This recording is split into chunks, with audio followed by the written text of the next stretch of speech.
মানুষের মানসিকতা এমন হয় যে সে যতটা করে আশা করে যে তার থেকে অনেক বেশি তার বদলে সে পাবে। দেখুন, সবকিছুই আপনার ভাবনা চিন্তার উপর নির্ভর করছে। আপনি যদি ফলের বিষয়ে ভেবে কর্ম করতে থাকেন তাহলে সেটা অনুচিত। জীবনের আসল আনন্দ হলো নিজের কর্ম করতে থাকা, ফলের চিন্তা করা উচিত নয়। যদি আপনি এরকম ভাবেন যে আমি এতটা করছি, আমার এতটা পাওয়া উচিত, সেই ভাবনা অনুচিত। যদি আপনি সেবার মানসিকতা নিয়ে কর্ম করতে থাকেন, কর্মচক্রে প্রবাহিত হন, যদি আপনি এমন ভাবনা রাখেন যে আমি এতটা পাচ্ছি তাই এর থেকে অনেক বেশি আমি কর্ম করব, তাহলে নিশ্চিত রূপে আপনি যতটা করছেন তার থেকে অনেক বেশি আপনি পাবেন। আপনার আশার থেকে অনেক বেশি আপনি পাবেন। শুধু জীবনে অনেক বেশি কাজ করতে থাকুন, ফলের চিন্তা করবেন না। আর মনে রাখবেন, এই ভাবনাই সব থেকে বড় বীজ। কর্মের উপর বিশ্বাস রাখুন। জীবনে যা যা আপনি চান সবই সুখময় হবে। আসুন আর আমার সাথে ভালোবেসে বলুন, রাধা রাধা। আমরা সকলেই কামনা করি, আমরা সবাই সেটা প্রাপ্ত করতে চাই যা আজ পর্যন্ত কেউ প্রাপ্ত করেনি, সেটা পেতে চাই যা আজ পর্যন্ত কেউ পেতে পারেনি, সেটাই কাছে রাখতে চাই যা আজ পর্যন্ত কখনো আমরা পাইনি। এবার সেটা কিভাবে করা যেতে পারে? যদি আপনি সেটা প্রাপ্ত করতে চান যা আজ পর্যন্ত আপনি কখনো পাননি, তাহলে আপনাকে সেটা করে দেখাতে হবে যা আজ পর্যন্ত আপনি কখনো করেননি। সেই চেষ্টা করতে হবে যা আজ পর্যন্ত কখনো করেননি, সেই পরিশ্রম করতে হবে যা আজ পর্যন্ত কখনো করেননি। তবেই আপনি সেটা পাবেন যা আজ পর্যন্ত কখনো পাননি। কারণ যেমন বীজ বপন করবেন তেমনই অঙ্কুর আপনি লাভ করবেন। আসুন আর আমার সাথে ভালোবেসে বলুন, রাধা রাধা। মানুষ কতটা বিচিত্র হতে পারে। সব সময় স্বপ্ন দেখতে থাকে যে কাল আমি এটা করব, কাল আমি ওটা শুরু করব, কাল আমি ওটা সম্পন্ন করব। এই যে কাল শব্দটা, এই কাল অত্যন্ত বিচিত্র এক শব্দ। আমরা সবসময় এটাকে আসতে দেখতে পাই, কিন্তু এটা আসাতে বর্তমানে পরিণত হয়। আবার আজ নতুন কাল দেখতে পাই, তার জন্য অপেক্ষা করি, যখন সেটা সামনে আসে বর্তমানে পরিণত হয়। এই কাল সবসময় একটা মিথ্যে সান্ত্বনা দেয় যে সে আসছে, কিন্তু সে কখনোই আসে না।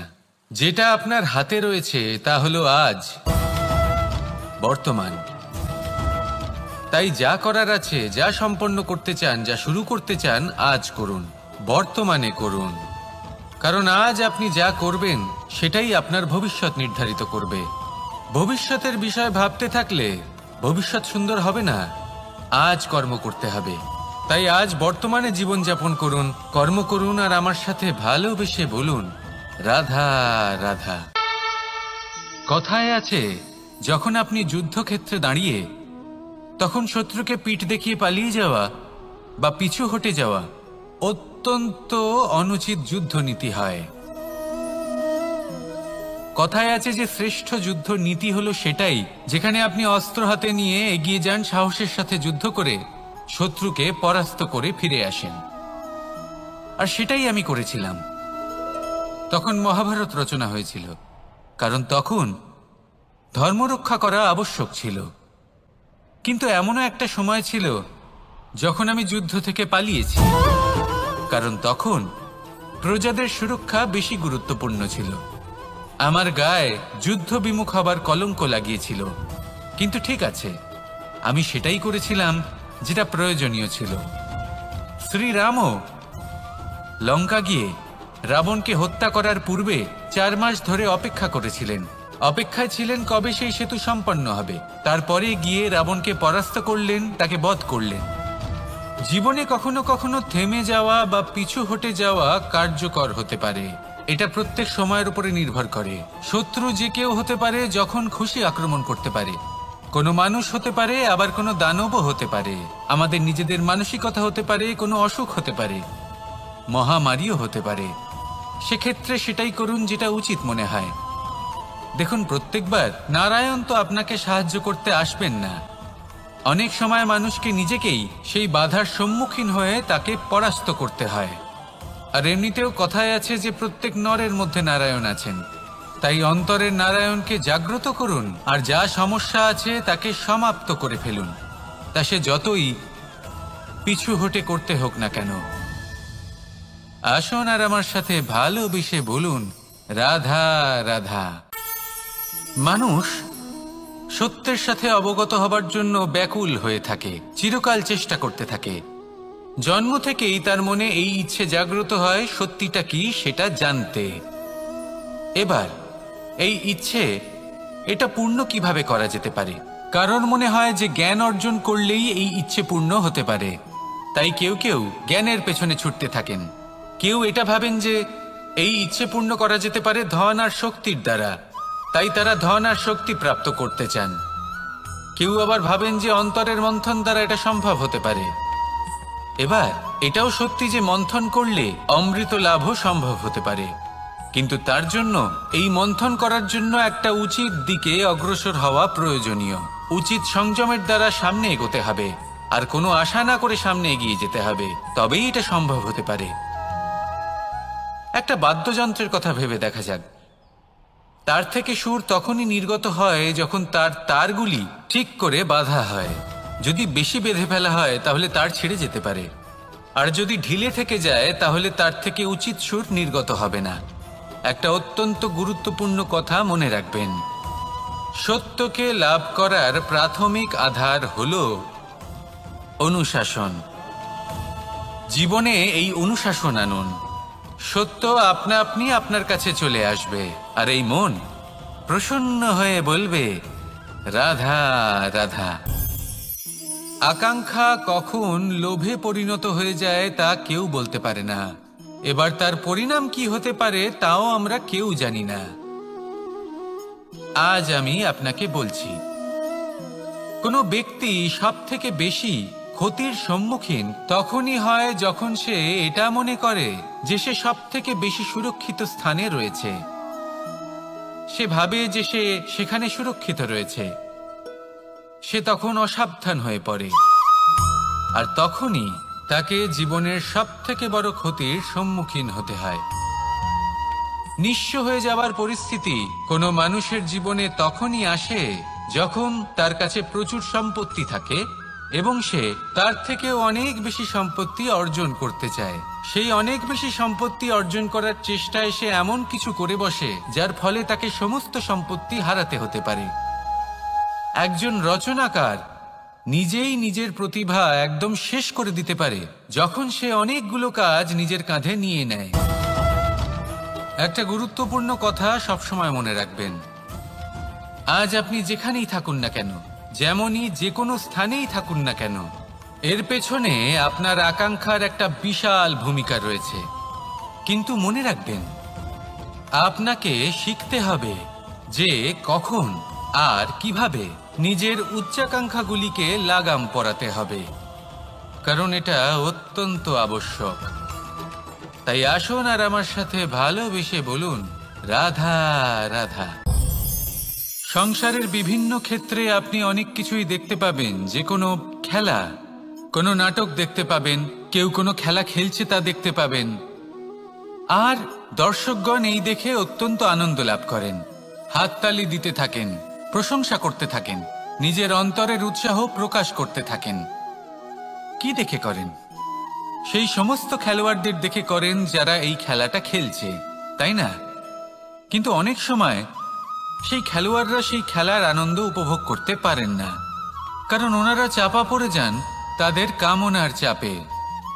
জয় লাভ করার কামনা, প্রথম স্থান লাভ করার ইচ্ছে, প্রতিযোগিতায় সব থেকে এগিয়ে থাকার ইচ্ছে তাদেরকে এই খেলা উপভোগ করতেই দেয় না। সেই জন্য কখনো কখনো এই খেলোয়াড়দের থেকে অনেক বেশি আনন্দ উপভোগ করেন দর্শকগণ, যেখানে এই খেলাটা কিন্তু খেলছেন খেলোয়াড়রাই।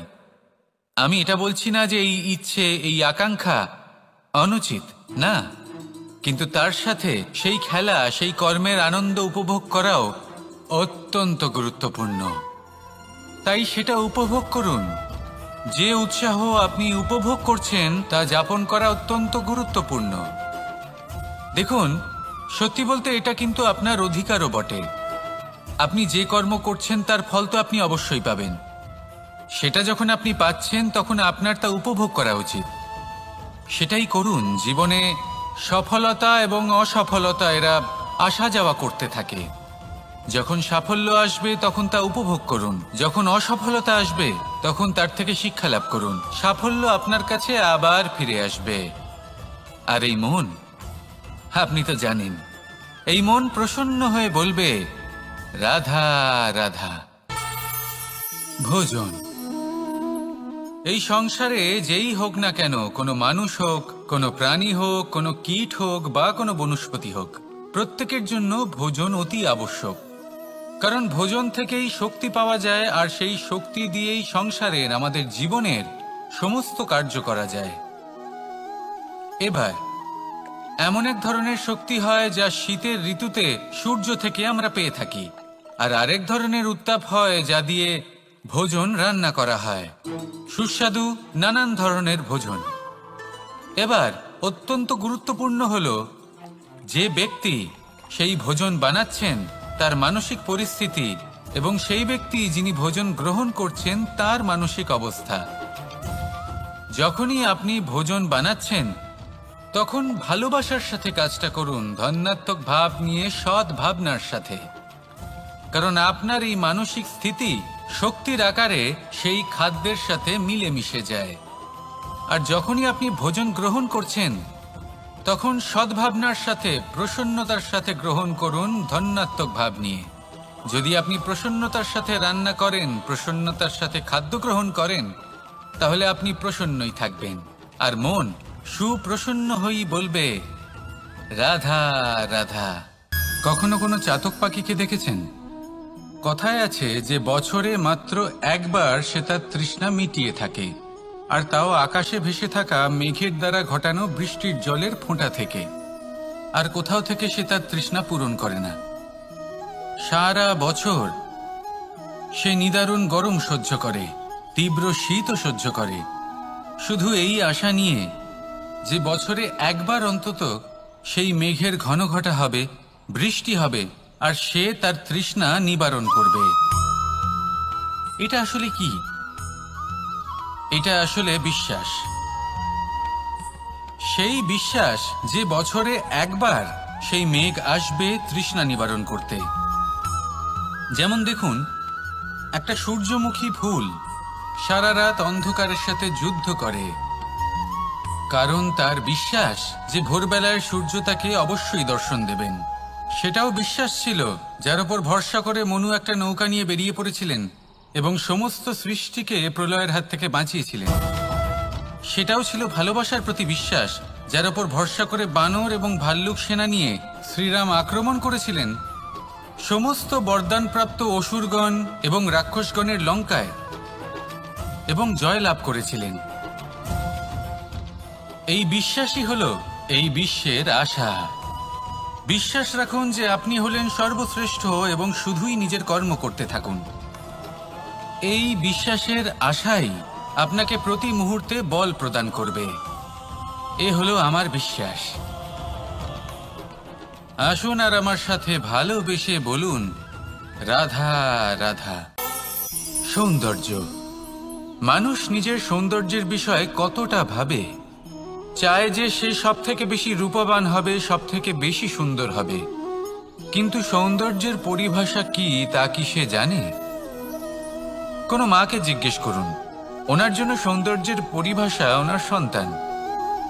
কোনো ভক্তকে জিজ্ঞেস করুন, ওনার জন্য সৌন্দর্যের পরিভাষা ওনার ভগবান। শ্রীরামকে জিজ্ঞেস করুন, ওনার জন্য সৌন্দর্যের পরিভাষা হলো হনুমান। ভাঙা হানু, ফুলে যাওয়া মুখ, দেখতে গেলে উনি বানর, লম্বা লেজ, এত নিরীহ যে ওনাকে অমূল্য মালা দিলে সেটা ছিঁড়ে তার ভেতরে শ্রীরামকে খুঁজছিলেন। কিন্তু ওনার ভাবনা কত সুন্দর। উনি এটা বিশ্বাস করেন যে সংসারের যতই মূল্যবান জিনিস দিয়ে এই মালা তৈরি করা হোক না কেন, যদি এর মধ্যে শ্রীরাম না থাকেন তাহলে এর মধ্যে কোনো অর্থ নেই। সৌন্দর্য রূপে নয়, ভাবনায় নিহিত থাকে। যদি আপনি সৌন্দর্য প্রাপ্ত করতে চান তাহলে তা কর্মে নিয়ে আসুন, ভাবনায় এবং বিচারে নিয়ে আসুন। এই সৌন্দর্য আপনার সাথেই থাকবে। যদি আপনি সৌন্দর্যকে রূপের মধ্যে খোঁজেন তাহলে কিছুক্ষণের জন্য পাবেন, সেই সৌন্দর্য সময়ের সাথে হারিয়ে যাবে। সৌন্দর্য যদি পেতে চান, খুঁজতেই চান, তাহলে হৃদয় খুঁজুন, কর্মে খুঁজুন। মন প্রসন্ন হয়ে বলবে রাধা রাধা। ব্যায়াম, এই শব্দ আমরা সকলে শুনেছি, আর এটা সারা জীবন আমাদের সাথেই থাকে কোনো না কোনো রূপে। যখন আমরা জন্মগ্রহণ করি, চলতে শিখি, প্রথমে আমরা হামাগুড়ি দিয়ে চলি, পরে চলতে চেষ্টা করি কিন্তু পড়ে যাই। তখন আমাদের বাড়ির গুরুজনেরা আমাদের আটকান না। ওনারা মনে করেন এইভাবেই আমাদের সন্তান চলতে শিখবে, এইভাবেই তার পা আরো মজবুত হবে, যা অত্যন্ত গুরুত্বপূর্ণ। এইবার জীবনকালে যতই আমরা এগোতে থাকি, এই ব্যায়াম বিভিন্ন রূপে আমাদের সাথেই থাকে। কিন্তু আপনি কি জানেন যে এই ব্যায়ামের তাৎপর্য আসলে কি? আপনি কি জানেন এই ব্যায়ামের মর্ম আসলে কি? যখনই আমরা এই ব্যায়াম করি, আমাদের শরীরের মাংসপেশি ক্ষয় হয়। প্রথমে তা ক্ষয় হয়, তারপর আবার তা নির্মিত হয়। আরো শ্রেষ্ঠ, আরো শক্তিশালী মাংসপেশি আমরা লাভ করি। অর্থাৎ এই ব্যায়াম হলো সৃজনের বিজ্ঞান। এই ব্যায়াম আমাদের জন্য অত্যন্ত আবশ্যক।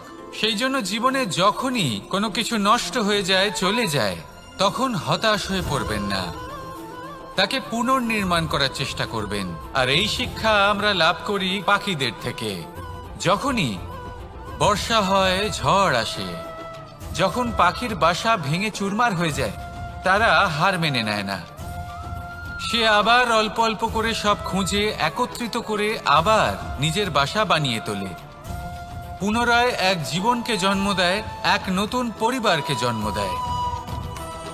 তাই মনে রাখবেন, জীবনে এইভাবেই যদি আপনি নির্মাণ করতে চান, সৃজন করতে চান, তাহলে সেই নির্মাণের জন্য ভাঙনের অভিজ্ঞতা থাকা অত্যন্ত আবশ্যক।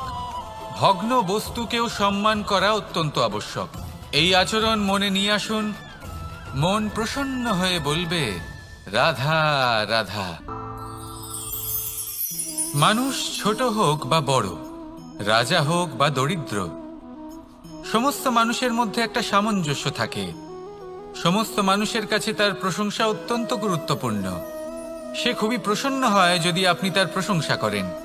কিন্তু আপনি যদি তাকে এটা বলেন যে এটা তোমার ভুল ছিল, তোমার কিছু খামতি ছিল, তখন সেটা সে মানতে রাজিই থাকে না। সব মানুষ এটা শুনতে পছন্দ করে যে সে যেটা করেছে সেটাই সর্বোত্তম। এবার আমি আপনাকে একটা কথা বলি, এ হলো নিন্দা, এ হলো প্রশংসা, আর এই হলো সত্য, যা সবার থেকে উচ্চস্থানীয়। সেই জন্য মানুষ আয়না দেখে। আয়না তাকে তার সৌন্দর্য দেখায় না, তাকে দেখায় যা সত্য, যাতে মানুষ আরো সুন্দর হওয়ার চেষ্টা করতে থাকে। তাই আয়না অত্যন্ত গুরুত্বপূর্ণ সত্যকে জানার জন্য। জীবনে নিন্দুকের মাহাত্ম্য প্রশংসকের মাহাত্ম্যের থেকে অনেক বেশি। কেন?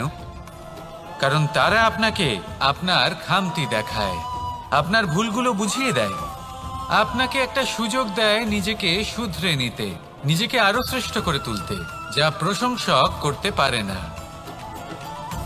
তাই জীবনে যদি কখনো নিন্দা করা হয়, তাকে ভালোবেসে গ্রহণ করুন, ধন্যাত্মক রূপে গ্রহণ করুন। যদি নিজেকে কোনো শিক্ষা দেওয়া সম্ভব হয় তাহলে অবশ্যই দিন। দেখবেন মন প্রসন্ন হয়ে বলবে রাধা রাধা। গুরু, যিনি পথ দেখান, আমাদের জীবনে অত্যন্ত গুরুত্বপূর্ণ, অত্যন্ত আবশ্যক। কিন্তু কিছু মানুষ মনে করেন যে গুরুর কোনো প্রয়োজন নেই, কারণ এই সমগ্র জ্ঞান মানুষের অন্তরেই নিহিত রয়েছে। এবার প্রশ্ন এটাই, যদি সমস্ত জ্ঞান মানুষের অন্তরে নিহিত থাকে তাহলে গুরুর কি প্রয়োজন? আর যারা আজ পর্যন্ত গুরুকে মেনে এসেছেন তারা কি অনুচিত করেছেন? এর উত্তর আমি আপনাকে দেব একটা উদাহরণ দ্বারা। একটা কাঠ যা জ্বলনশীল, জ্বলনের ঊর্জা তার অন্তরে নিহিত রয়েছে, কিন্তু তার জ্বলনের জন্য বাইরে থেকে একটা অনুঘটকের প্রয়োজন হয়। এই অনুঘটকই হলেন আপনার গুরু। উত্তাপ, যা একটা কাঠকে জ্বালাতে পারে, সেই উত্তাপ হলো গুরুর প্রচেষ্টা। যদি সেই গুরুই না থাকে, তার প্রচেষ্টাই না থাকে, তাহলে সেই সমস্ত জ্ঞান যা মানুষের অন্তরে নিহিত তা ব্যর্থ হয়ে যাবে। যদি আপনার সাথে আপনার গুরু থাকেন, আপনার পথ প্রদর্শন করেন, আপনার অন্তরের জ্ঞানকে বাইরে নিয়ে আসতে পারেন, তাহলে তাকে সম্মান করুন আর আমার সাথে ভালোবেসে বলুন, রাধা রাধা। মানুষ যখন কোনো শক্তি লাভ করে তখন সে নিজেকে বলশালী মনে করে। শক্তি লাভ করলেই তার মধ্যে অহংকার চলে আসে, অভিমান চলে আসে।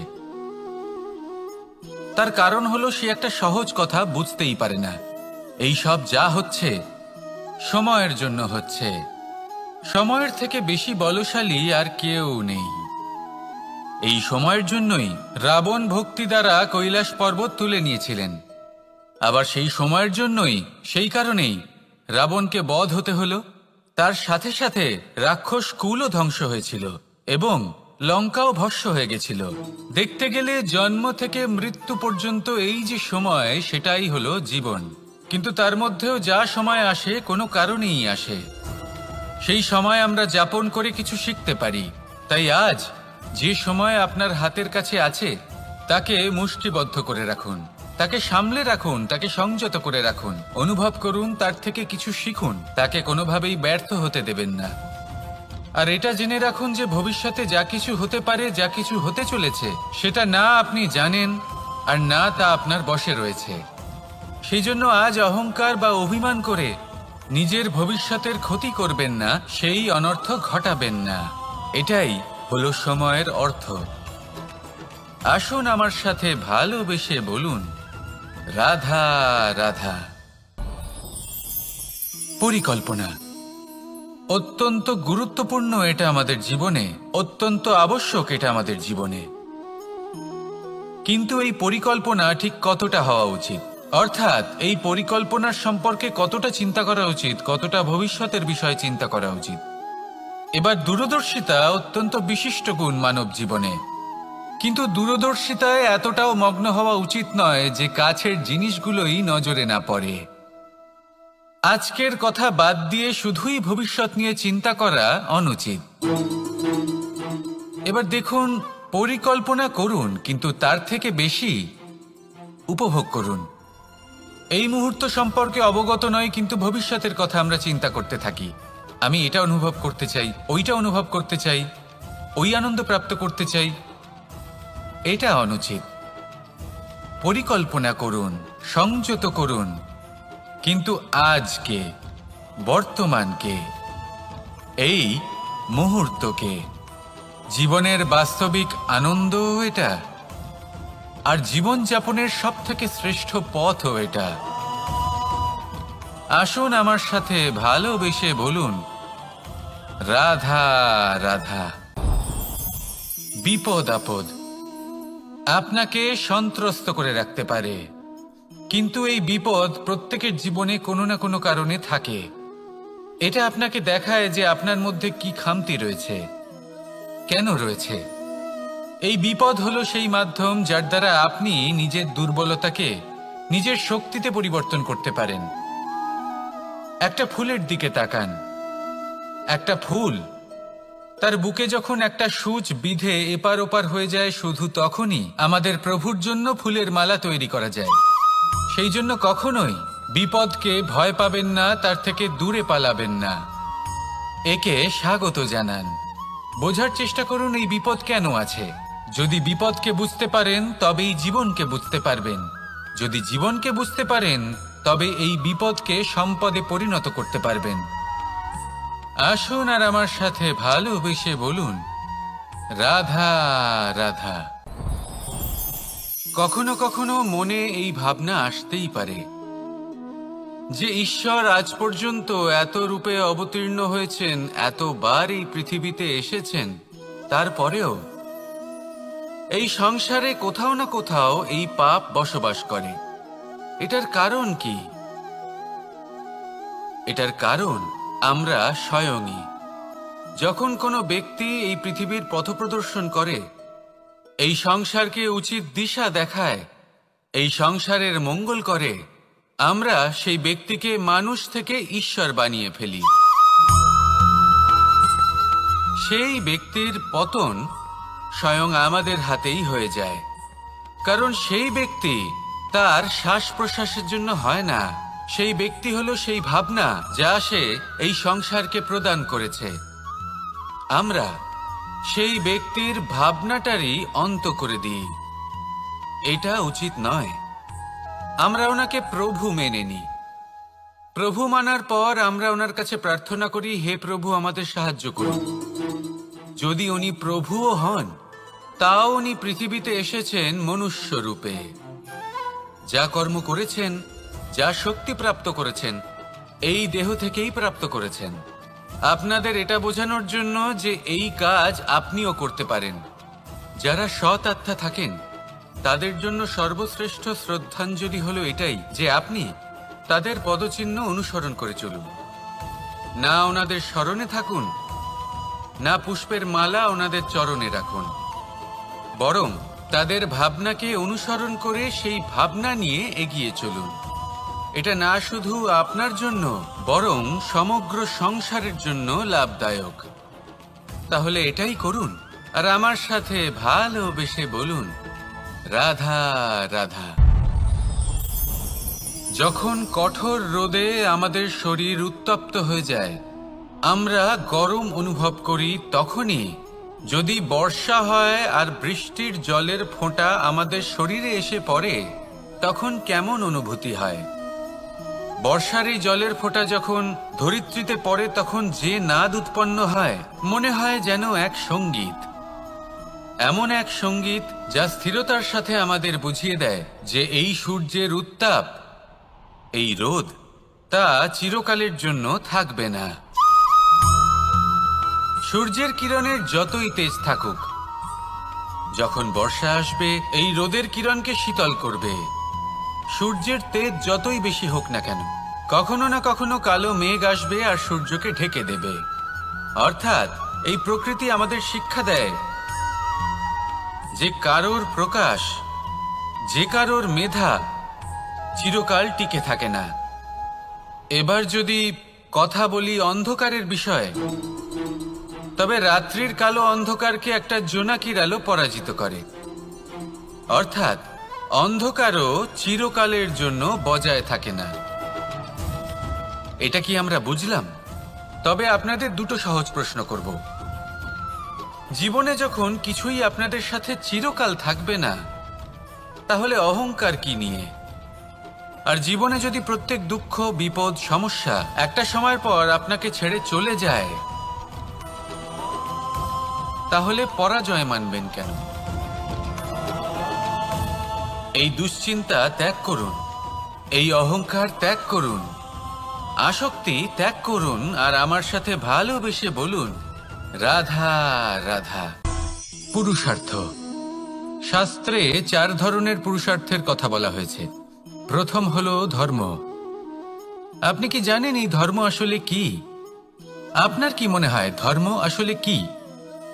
কোনো বিশেষ ঈশ্বরকে মানাই কি ধর্ম বলা হয়? নাকি কোনো বিশেষ রীতি পালন করাই হলো ধর্ম? নাকি কোনো বিশেষ সাহিত্যকে সর্বশ্রেষ্ঠ মনে করাই হলো ধর্ম? না, ধর্ম হলো সেটা যাকে ধারণ করা যেতে পারে। আর ধারণ শুধু সেটাই করা যায় যা পবিত্র। পবিত্র শুধু তাকেই বলা হয় যা নিঃস্বার্থ, যার মধ্যে শাসন করার কোনো ইচ্ছে নেই,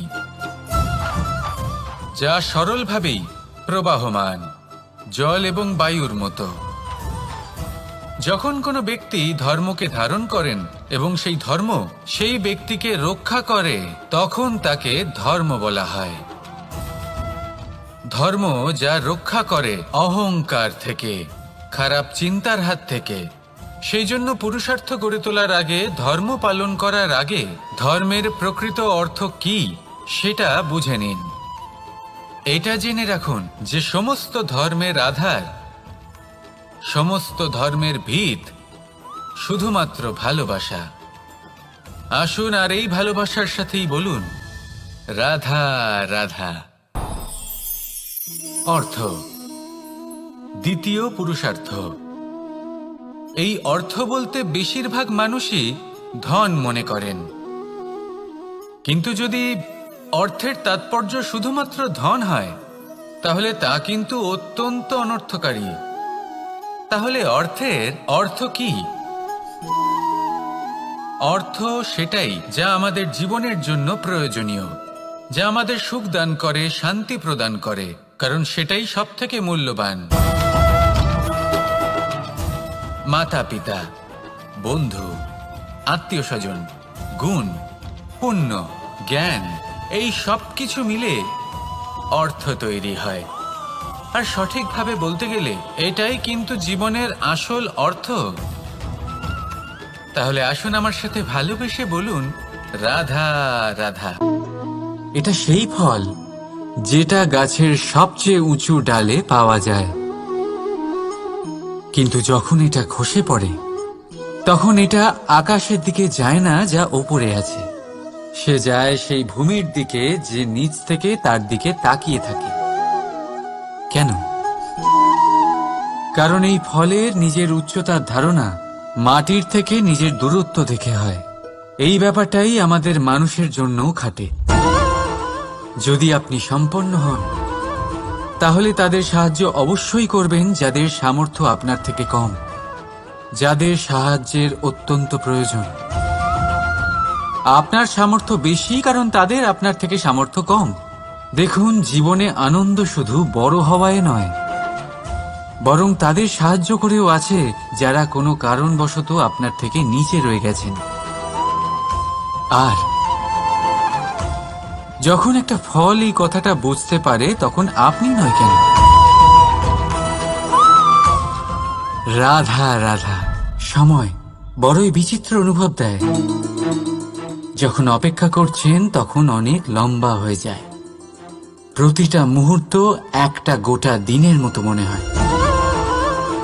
ঠিক সেইভাবেই যদি কোথাও যেতে দেরি হয় তখন সময় দৌড়তে থাকে, প্রসন্নতায় বয়ে যায় আর নিরাশায় থমকে যায়। আপনদের সাথে থাকলে সময়ের খেয়ালই থাকে না, শত্রুদের সাথে থাকলে সেই সময়ই খারাপ হয়ে যায়। কিন্তু এটাই কি সত্যি বাস্তব? না, সময় তো সময়ই হয়, নিজের গতিতেই চলে সে। শুধু সেই গতির আভাস আমাদের মানসিক অবস্থা অনুযায়ী বদলে যেতে থাকে। তাই এই সমস্যা সময়ের নয়, আমাদের মানসিকতা। তাই নিজেকে খুশি রাখুন, অন্যদেরও খুশি রাখুন। আগের সমস্ত ঘটনা ভুলে যান আর একটা উজ্জ্বল ভবিষ্যতের দিকে অগ্রসর হন। সময় সবসময় ভালোই লাগবে। প্রেম করুন সবার সাথে, সময় সবসময় সুখেই কাটবে। রাধা রাধা। অগ্নি জীবনে খুব মহত্বপূর্ণ হয়। এই অগ্নি উজ্জ্বলতা হয়ে আমাদের জীবিত রাখে। কিন্তু ভাবুন, যদি এই উজ্জ্বলতা ক্রোধের অগ্নি হয়ে দিকভ্রষ্ট হয় তাহলে কি হবে? একটা ছোট পাতা দিয়ে শুরু করে গোটা বনকে ছারখার করে দিতে পারে। ঠিক সেরকমই মানুষের ক্রোধের আগুনও অন্যদের তো ভস্ম করেই, কিন্তু তার পূর্বে স্বয়ং নিজেকেই ভস্ম করে দেয়। তাহলে কি করা যায়? কি করে নিয়ন্ত্রণ করা যায় তাকে? উত্তর হলো তাতে জল ঢেলে দিয়ে, জলের মতো বইতে দিন একে। ঠিক সেইভাবে যেমন সূর্য নিজের অগ্নিকে তেজ বানিয়ে আপনার কাছে পৌঁছে দেয়। এটাই পার্থক্য সূর্যের অগ্নি আর ক্রোধের অগ্নির মধ্যে। সূর্যের অগ্নি বিচ্ছুরিত হয়ে প্রতিফলিত হয়ে আসে, আর সেই জন্যই তাকে তেজ বলা হয়। অন্যদিকে আমাদের ক্রোধের আগুনের কোনো সীমাই থাকে না। তাহলে নিজের অন্তরের শক্তিকে ক্রোধের আগুন বানিয়ে জ্বালাতে চান, নাকি উজ্জ্বলতা বানিয়ে বিস্তারিত করতে চান? সিদ্ধান্ত আপনার।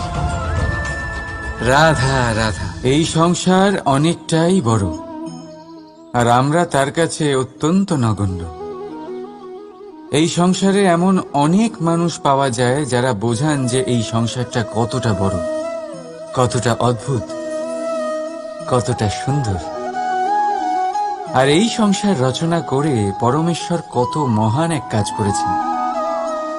কিন্তু আপনি এই জীবনে মাত্র কয়েকজন মানুষকেই পাবেন যারা আপনাকে এটা বলবেন যে এই সংসারে আপনি কতটা গুরুত্বপূর্ণ, আপনি কতটা অদ্ভুত।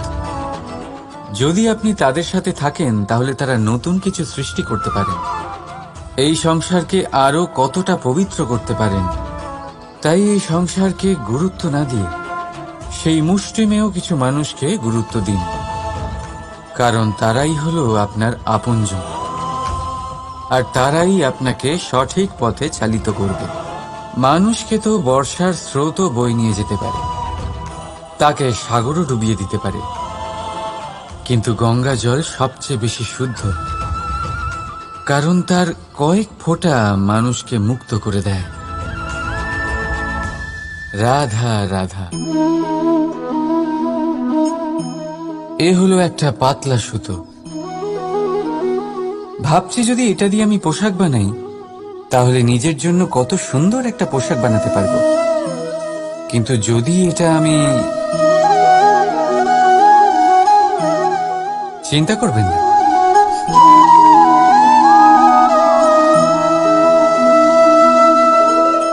দেখুন এই সুতো জোড়া লেগে গেল। শুধু পার্থক্য হচ্ছে এটাই যে আগের মতো এটা আর সরল নেই, আর এটার দৈর্ঘ্য আগের থেকে কিছুটা কমে গেছে। এই সংসারে প্রেমের সাথেও ঠিক এটাই হতে পারে।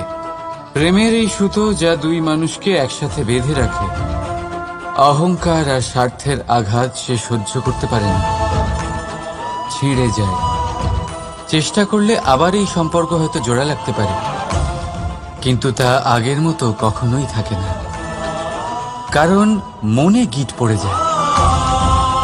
সেই জন্য প্রেমকে স্নেহের সাথে সামলে রাখুন, অহংকার আর স্বার্থের থেকে দূরে থাকুন। রাধা রাধা। আগুন কি করে? জ্বালায়। সেটা কাঠই হোক, কয়লা হোক, বস্ত্র হোক, যাই আপনি আগুনে দেবেন তা ভস্ম হয়ে যাবে। কিন্তু সোনা, যদি আপনি সোনা আগুনে ফেলেন তাহলে তা কুন্দন হয়ে নিজের অস্তিত্ব তৈরি করে। যদি আপনি লোহা গরম করেন তাহলে তা ইস্পাত হয়ে যায়। কেন? কেন হয় এরকম? কারণ তাদের অন্তরের আগুন জ্বালানোর আগুনের থেকে অনেক বেশি তীব্র হয়। এই আগুন হলো পবিত্রতার, এই আগুন হলো নিশ্চয়তার। যদি আপনার লক্ষ্য স্থির থাকে, আপনার ইচ্ছে দৃঢ় হয়, তাহলে কুন্দন হয়ে বেরোবেন, ইস্পাত হয়ে বাঁচবেন, অন্তর থেকে শক্তি পাবেন, আর কেউ আপনার সাথে কোনো অনিষ্ট করতে পারবে না। রাধা রাধা। মানুষের জীবন কি? আপনি বলতে পারেন জন্ম আর মৃত্যুর মধ্যেকার সময়। আর মৃত্যু কখন হয়? যখন মানুষ শ্বাস নেওয়া বন্ধ করে দেয়, হাত পা নাড়ানো বন্ধ করে দেয়, ভাবা ছেড়ে দেয়। এমনটা নয়, মানুষের অন্তর। তার মৃত্যু তখনই হয় যখন তার অন্তরের করুণা শেষ হয়ে যায়। করুণা সেই ভাব যা মানুষকে মানুষ করে তোলে, যা এক মানুষকে আরেক মানুষের কষ্টে তার প্রয়োজনীয়তা অনুভব করে, আর সেটাই তাকে শক্তি দেয় অন্য কাউকে সহায়তা করার জন্য, তাকে পাত্র করে এই সৃষ্টির নিয়ন্তা হবার জন্য। দেখুন, এই সংসারে মৃত্যু কেবলমাত্র একবারই হয়, তাই তার আগে কেন মরব? এই করুণাকে কেন মারব? নিজের মনুষ্যত্ব বজায় রাখুন, মৃত্যুর পরেও আপনি জীবিত থাকবেন। রাধা রাধা।